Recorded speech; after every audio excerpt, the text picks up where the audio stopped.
நம்பிக்கை நம்பிக்கை நம்பிக்கை நம்பிக்கை இல்லாமல் நாளை இல்லை.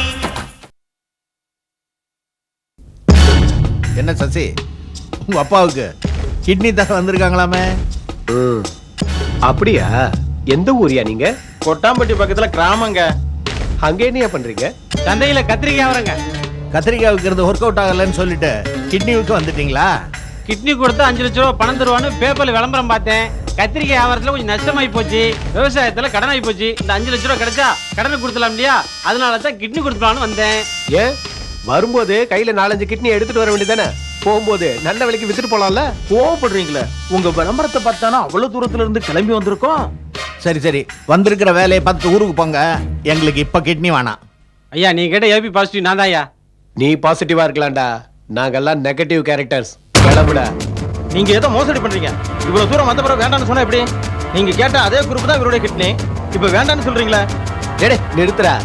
ஏபி பாசிட்டிவ் ஓ குரூப்பா இருக்கலாம், ஆனா நாங்கெல்லாம் மோசமான குரூப். கிட்னி எடுக்கிறதுக்கு பதிலா உன் தலையவே எடுத்துருவோம். ஊருக்கு போய் என்ன செஞ்சுக்கிட்டு இருந்தீங்களோ அதையே செய்யுங்க, போங்க. போட போடண்ணா.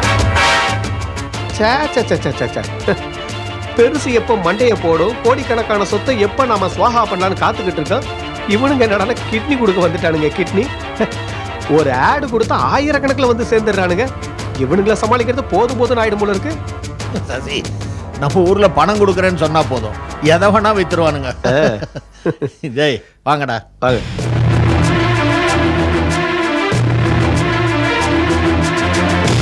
அட பாவிகளா, உங்களை எல்லாம் பெத்த புள்ள மாதிரி வச்சிருந்தார், அவருக்கே துரோகம் பண்றீங்களே. நீங்க நல்லா இருக்க மாட்டீங்க.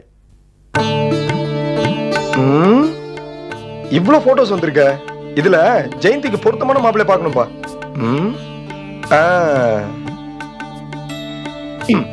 அப்பா இந்த மாப்பிள்ளை பாருங்கப்பா. ஏண்டா மாப்பிள்ளைய பார்க்க சொன்னா மாமனாரை பார்க்கற? வயசான ஆளா தெரியறானே. சரி. அப்பா ஹேர் ஸ்டைல பாருங்க, பிரமாதமா இருக்கான். ஹேர் ஸ்டைல் நல்லா தான் இருக்கு, ஆனா மண்டைக்குள்ள மூளை இருக்கான்னு பார்க்க வேண்டாமா? படிப்பு தகுதி என்னன்னு பாரு. 10வது தான் படிச்சிருக்கா. சரிதான், வேண்டாம். அப்பா நீங்களே பாருங்கப்பா. இவனை பாரு, தேர்மான் பாரு. அப்பா ஜெயந்தி இந்த மாப்பிள்ளை கட்டிக்கிட்டானா மாப்பிள்ளைக்கு ஸ்பான்லைட்டிஸ் தான் வரும். என்னடா சொல்ற? மாப்பிள்ளை அப்பு ஸ்டைல்ல 3 அடியில இருக்காரு. ஜெயந்தியை பார்த்து இப்படி இப்படி பேசினார்னா ஸ்பான்லைட்டிஸ் வராம பாரு என்ன வரும். என்னடா அது? மாப்பிள்ளை பாக்குறாராம்ல. இது பாரு, இது சரியாம பாரு. அப்பா இவன் வேண்டாம்ப்பா. ஏன்? கல்யாணத்துக்கு அப்புறம் ஜெயந்தி கூட மாப்பிள்ளை ஷாப்பிங் போனாருன்னா பெரிய பிரச்சனை ஆயிடும். ஏன் இப்படி சொல்ற? ஜெயந்தியை பார்த்தா ஜெயந்தியை தான் பாக்குறாரா இல்ல பக்கத்துல இருக்க பொண்ணு பாக்குறாரான்னு தெரியாது. பாருங்க. மாறுகண்ணு. ஏடா மாறுகண்ணுன்னு அதிர்ஷ்டம்னு சொல்லுவாங்க. சரி, உனக்கு பிடிக்கலன்னா விட்டுரு. ஏண்டா இவ்வளவு போட்டோவை கொண்டு செலக்ட் பண்ணுன்னா எதை பாக்குறது? அப்பா ஜெயந்தி கல்யாணம் பண்ணுன்றதுக்காக பதிவு பண்ண மேரேஜ் பியூரோ போயிருந்தேன். அங்க போனா இவ்வளவு சிலிச்சு கையில கொடுத்துட்டானுங்க. இவனுக்கெல்லாம் எப்பப்பா கல்யாணம் ஆகுறது? அந்த கவலை உனக்கு வேண்டாம். இவங்களில் பல பேருக்கு ஏற்கனவே கல்யாணம் ஆயிருக்கும். இந்த மேரேஜ் பியூரோவில் பதிவு பண்றவங்க பல பேர் கல்யாணத்துக்கு அப்புறம் தகவலே கொடுக்கறது இல்ல. டேய் பிரேம், ஒருத்தன் முண்டாட்டி காலத்துல இன்னொருத்தன் தாலி கட்ட முடியாது. ஜெயந்திக்குன்னு ஏற்கனவே ஒருத்தன் பிறந்திருப்பான். கவலையை விடு. ஜெயந்தியே வராள. ஆமா உட்காரு. என்னன்னா அப்பாவும் நீயும் போட்டோ எல்லாம் பாத்துட்டு இருக்கீங்க? யார் இவங்கெல்லாம்? நீ ராஜகுமாரி தான், ஆனா உனக்கு சுயம்பரம் பண்ற அளவுக்கு அப்பா மகாராஜா இல்ல. அதனால நம்ம லெவலுக்கு போட்டோ வர வச்சு மாப்பிள்ளை செலக்ஷன் பண்றோம். ஜெயந்தி, உன் கல்யாண விஷயமா ஒரு முடிவுக்கு வந்தாகணுமா? அப்பா இப்ப அதுக்கு என்னப்பா அவசரம்? கேலண்டர்ல தேதியை கிழிக்க கிழிக்க தேதி வேணா குறைஞ்சுக்கிட்டே வரலாம். ஆனா பொண்ணை பெத்தவனுக்கு மனசுல பயம் அதிகமாயிட்டே போகும். அப்பா நீங்க இந்த மாதிரி எல்லாம் பேசி என்ன பேக்கப் பண்ணணும்னு நினைக்காதீங்க. வேணும்னா நம்ம வீட்டுல கேலண்டரை கிழிக்காம விட்டுறலாம். அதெல்லாம் முடியாது ஜெயந்தி. நானும் அப்பாவும் உனக்கு கல்யாணம் பண்றதுன்னு முடிவு பண்ணிட்டோம். ஏன் என்ன சீக்கிரமா அனுப்பிட்டு நீ கல்யாணம் பண்ணிக்கலாம்னு நினைக்கிறியா? நான் அவ்வளவு சீக்கிரம் கல்யாணம் பண்ணிக்க மாட்டேன்.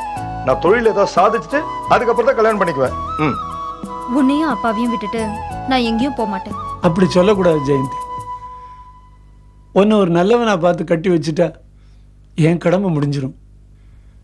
பிரேம் ஆம்பளை பையன், அவனை பத்தி கவலை இல்லை. அப்பா உங்களுக்கு வயசாயிடுச்சுன்னு நீங்களே நினைச்சுக்கிட்டா எப்படிப்பா? உங்க வயசுலாம் ஒரு வயசா? இன்னும் 100 வருஷம் நீங்க நல்லா இருப்பீங்க. உனக்கு கல்யாண வயசு வந்துருச்சேம்மா. அப்பா உங்க உடம்புக்கு இன்னும் வயசாகல, என் மனசுக்கு இன்னும் கல்யாண வயசு வரல. ஏதோ ரெடியா இருக்கு, இதுக்கு முதல்ல கல்யாணம் பண்ணி வைங்க. இருக்கா? அப்ப நான் என்ன பஸ் ஸ்டாண்ட்ல போய் சைட் அடிச்சிட்டு இருக்கேன்னு சொல்றியா? ஓஹோ, இந்த வேலை எல்லாம் பண்றியா? அப்பா நோட் த பாயிண்ட். அப்பா இதுல அப்பனோ குப்பனோ எவனோ ஒருத்தன் செலக்ட் பண்ணி இவளை பேக் பண்ணிட்டுங்கப்பா. ஆஹா, அப்படியா? சரி சரி, நாளைக்கு நான் ஒரு செட் ஆஃப் பொண்ணுங்க போட்டோஸோட வரேன். அதுல இருந்து ஒரு சூப்பர் அணியை நீ எனக்கு செலக்ட் பண்ணி கொடுக்குற, ஓகே? அப்பா நான் பிறந்ததுல இருந்தே இந்த வீட்ல ஒரே பொம்பளையா இருந்துட்டேன். அண்ணி வந்ததுக்கு அப்புறம் அவங்களோட ஒரு வருஷம் நான் ஜாலியா இருந்துட்டு அதுக்கப்புறம் தான் இந்த வீட்டை விட்டு போவேன். ஐயோ, இந்த வீடு 2 பொம்பளை தாங்காதுமா. நீ எப்ப கல்யாணம் பண்ணிட்டு போறியோ அப்பதான் அண்ணின்னு ஒருத்தர் இந்த வீட்டுக்கு வருவா. நம்ம வீட்டுக்கு எப்பவுமே ஒரு பொம்பளை ராசி தான். அதை நீ முதல்ல புரிஞ்சுக்க.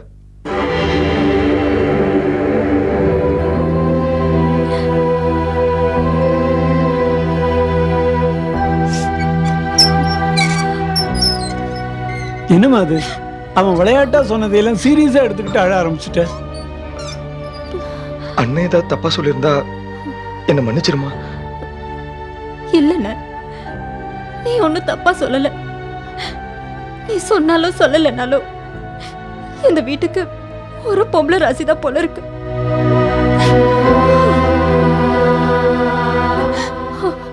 அம்மாவை பலி கொடுத்ததுக்கு அப்புறம் தானே நான் இந்த வீட்டுக்கு வந்தேன். நான் போனதுக்கு அப்புறம் தான் இன்னொரு பொண்ணு இந்த வீட்டுக்கு வர முடியும் போல இருக்கு.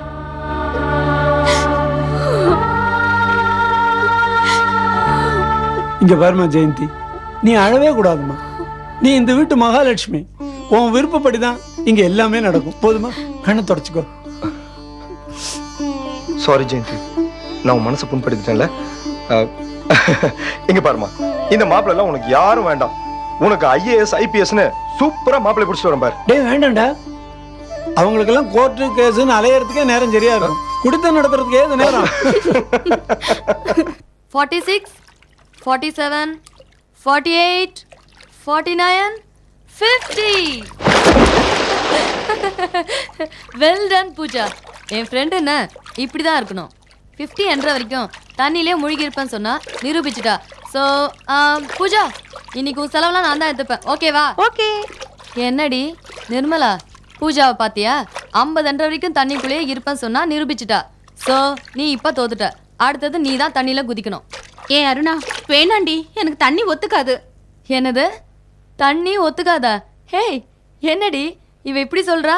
அப்படின்னா நீ டெய்லி குளிக்கிறதே கிடையாதா? அதான். ஏய் ஏய், பீ கேர்ஃபுல். ஓகே நிர்மலா, சீக்கிரம் தண்ணியில குதி. அருணா, குதிடா. வேணாண்டி, நிர்மலா ஏற்கனவே உடம்பு சரியில்லாதவ. போன வாரம் நீ மழையில நிக்க வச்சியே, அப்பவே ஃபீவர் வந்து எவ்வளவு அவஸ்தைப்பட்டான்னு உனக்கு தெரியுமா? அதெல்லாம் முடியாது. போட்டினா போட்டி தான். வேணா அருணா, தண்ணியில ரொம்ப நேரம் நிக்க கூடாதுன்னு டாக்டர் அட்வைஸ் பண்ணிருக்காரு. ஏய், அது வேற ஏதாவது தண்ணியா இருக்கும்டி. அது மட்டும் இல்ல, அம்மா அட்வைஸ அலட்சியம் பண்ற வயசு நமக்கு. இதுல டாக்டர் அட்வைஸ கேட்டா நம்ம வயசுக்கு இருக்கிற மரியாதை போயிடும். பேசாம தண்ணியில குதி. வேண்டா அருணா, எல்லாரும் இருக்காங்க, சொல்லிக்க வேண்டான்னு பார்த்தேன். எனக்கு ஃபிட்ஸ் வரும். எதுக்கு இந்த விளையாட்டெல்லாம்? பாத்தியாடி, இதுல இருந்து எஸ்கேப் ஆகிறதுக்காக அம்மா ரீல் மேல ரீல் சுத்துறாங்க. ஹேய், இந்த கதையெல்லாம் நம்ம கிட்ட வேண்டாம். பேசாம தண்ணியில குதி. ஏய், அவதான் பயப்படுறாள், உடம்பு சரியில்லாதவ, விட்டுடு. அதெல்லாம் முடியாது. இவ இப்ப குதிச்சுதான் ஆகணும். ஜம்ப். ஐயோ,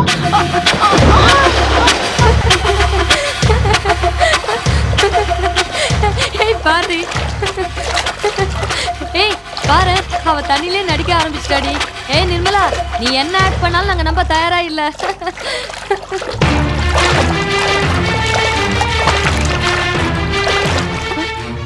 அருணா, உண்மையிலே அவளுக்கு ஃபிட்ஸ் வந்துச்சுடி. யாராவது காப்பாத்து, யாராவது வந்து காப்பாத்தீங்களே.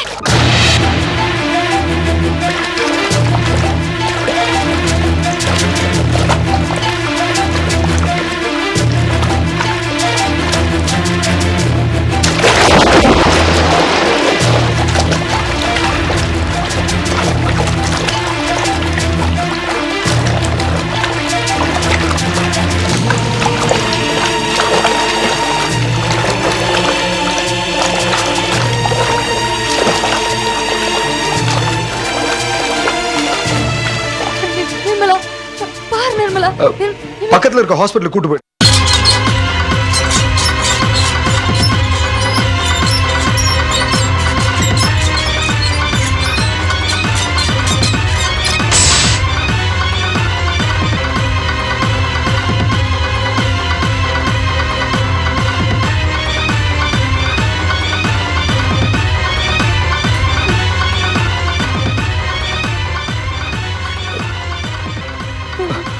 என்னாச்சு?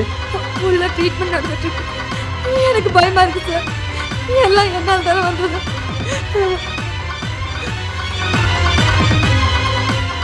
டாக்டர், பயப்படுற மாதிரி ஒன்றும் இல்லையே? சரியான நேரத்தில் அவங்கள கொண்டாந்து அட்மிட் பண்ணீங்க. அதனால தான் அவங்கள காப்பாற்ற முடிஞ்சது. இல்லைன்னா நிலைமை ரொம்ப மோசமாயிருக்கும். Thank you doctor. மேலும் அவங்களுக்கு சைனஸ் ட்ரபிள் இருந்திருக்கும் போல இருக்கு. அதனால தண்ணியில விழுந்ததுனால அவங்களுக்கு ஃபிக்ஸ் வந்திருக்கு. அவங்கள ரொம்ப ஜாக்கிரதையா பாத்துக்கணும். ஆமா, இது எப்படி நடந்தது? நாங்க எல்லாரும் ஜாலியா அவுட்டிங் போயிருந்தோம். அப்ப இவதான் அவங்க எல்லாரும் ஜாலியா விளையாடிட்டு இருந்திருக்காங்க. அவங்க மட்டும் எப்படியோ தவறி ஸ்விம்மிங் பூல்ல விழுந்துட்டாங்க. எனிஹவ், இப்பதான் அவங்க அபாய கட்டத்தை தாண்டி இருக்காங்க. 2 நாளைக்கு இங்க இருக்கணும். அப்புறம் எல்லாம் சரியாயிடும். நீங்க வேணா அவங்கள போய் பாருங்க.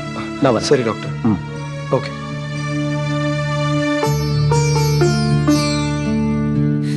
நீ ஈஸியா நிர்மலாவை தண்ணியில தள்ளி விட்டுட்ட. அவளுக்கு ஏதாவது ஒண்ணு ஆயிருந்தா அவங்க அம்மா அப்பாவுக்கு யார் பதில் சொல்வா? சரி சரி விடுங்க. அவங்க தான் ஏதோ டென்ஷன்ல அழுதுட்டு இருக்காங்க. இந்த விஷயத்த இதுக்கு மேல பெருசுப்படுத்த வேண்டாம். அப்ப நான் வரேங்க.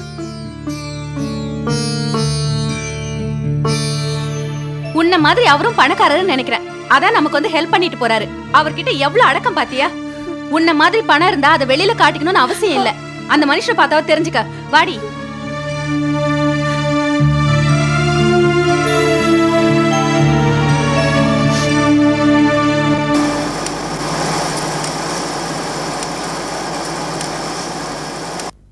Good morning sir. Good morning sir. வணக்கம் சார். வணக்கம் சார். வணக்கம் சார். வணக்கம் சார். வணக்கம் சார். ராமையா, கொஞ்சம் உள்ள வாங்க.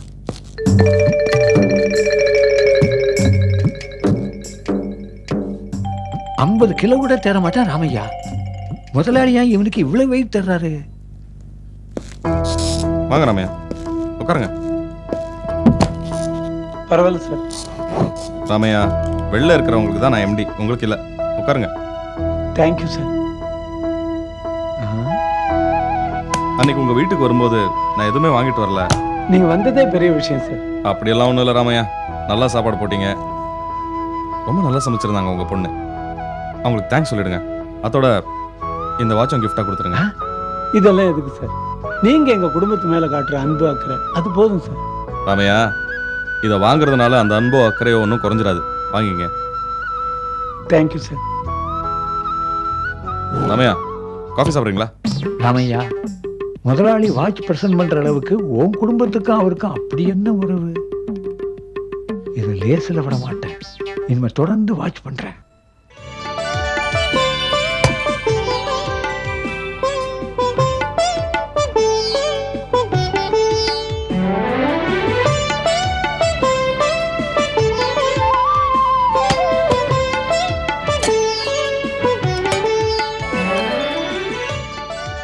ஜெயந்தி,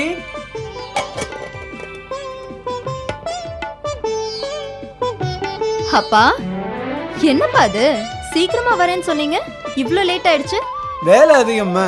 முதலாளியும் போகல, இப்பதான் பரப்பிட்டு போறாரு. அப்பா, உங்க முதலாளிக்கு சின்ன வயசுப்பா. ஒரு நாளைக்கு 18 மணி நேரம் கூட அவர் ஒர்க் பண்ணுவாரு. உங்களால முடியுமா? வேலை முடிஞ்சுதாம்மா வர முடியும். சரிப்பா, காஃபி தட்டுமா? வேண்டாம்மா, ஆஃபீஸ்லேயே சாப்பிட்டேன். உங்களுக்கு பிடிச்ச சேமியா உப்புமா பண்ணியிருக்கேன், இருங்க கொண்டு வரேன். எனக்கு பசியே இல்லைம்மா, நைட்டே சாப்பிட்டுக்கிறேன். ஜெயந்தி, முதலாளி உனக்கு இந்த வாட்சை கிஃப்டாக கொடுத்தாருமா. எனக்கு கிஃப்டா? என்னப்பா திடீர்னு? அன்னைக்கு நம்ம வீட்டில் வந்து சாப்பிட்டார் இல்லையாம்மா, ருசியாக சமைச்சு போட்டு இந்த கைக்கு அழகான வாட்ச் கொடுத்துருக்காரு. எதுக்குப்பா எனக்கு இதெல்லாம்? அதுவும் இல்லாம அவருக்கும் எனக்கும் அதிக பழக்கம் கூட இல்லை.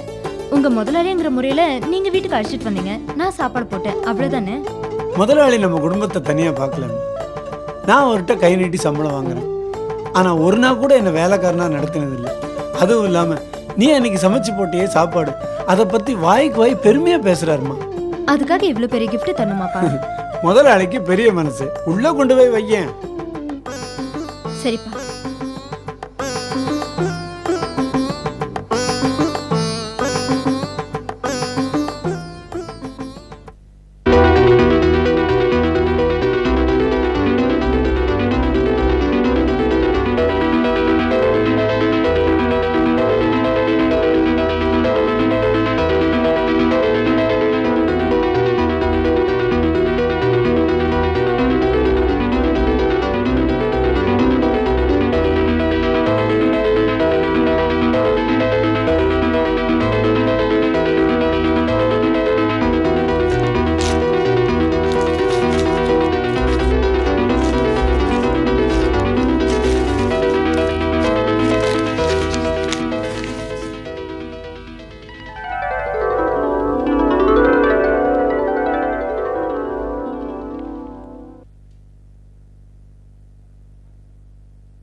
தள்ளி விட்டுட்ட. அவளுக்கு ஏதாவது ஒண்ணு இருந்தா அவ அம்மா அப்பாவுக்கு யார் பதில் சொல்வா? ஏ ராஜா, தூங்குறியா தூங்குறியா? போ. என் செல்ல குட்டி நல்லா நல்லா தூங்கணும். என்ன அழக்கூடாது பாச்சி செல்ல குட்டி. அவங்க நார்மலா தான் இருக்காங்க. காலையில இருந்து அவங்க ரொம்ப அரக்கண்டா நடந்துட்டாங்க. இல்லைங்க, அவங்க நார்மலா தான் இருக்காங்க. வாங்க போலாம். தூங்க.